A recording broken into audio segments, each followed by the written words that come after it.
Be ready for the dictation in 5 seconds. Ready.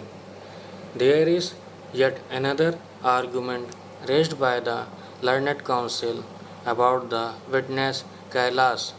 turning hostile as noted above, and it does not surprise us that a witness has turned hostile who could have corroborated the entire episode, but the same does not make any difference inasmuch as one of the other witnesses, Raju, named in the FIR, was also not produced. Learned counsel for the appellant stressed that this also further adds to a serious doubt about the presence of the eyewitness, and there is no explanation as to why Raju was not produced. In our opinion, non-production of a nominated witness does not amount to a proof that the incident is false.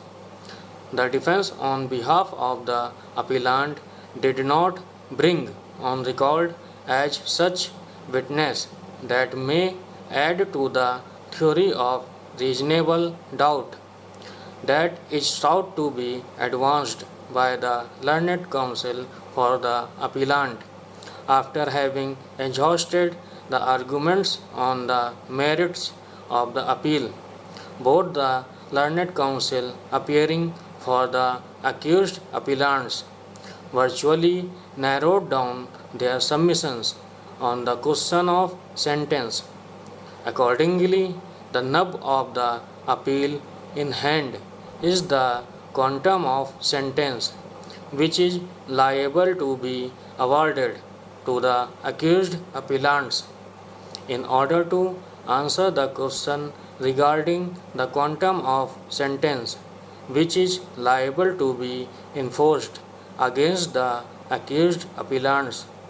looking into the nature of the criminality committed by them, it will be prudent to discuss in brief the meaning and impact of the words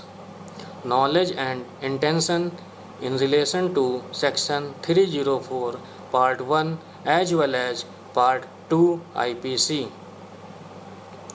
We have come across judgments relating to the interpretation of the words knowledge and intention and the distinction between the two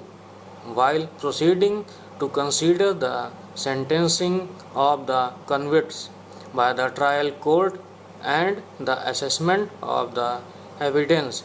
in order to appreciate the argument on behalf of the appellants that the appellants deserve a lesser sentence in terms of section 304 of the Indian Penal Code. There are a large number of cases that are available on the issue, but in order to mention a few that meet the point, we begin with the judgment in the case of Hari Singh and another versus State of Haryana within bracket 2008 15 SCC 753. As to understand the distinction referred to above, the relevant paragraphs of the said judgment are paragraph number 26 to 30. The essence of the said paragraphs contained within its fold reflects that intention is a conscious state of the mind coupled with an aroused activity for the purpose of achieving a preconceived end resulting in the conduct of the person so as to bring about a certain result. However, such an intention may not necessarily be premeditated, whereas mere knowledge, in contrast to intention, signifies a mental state of realization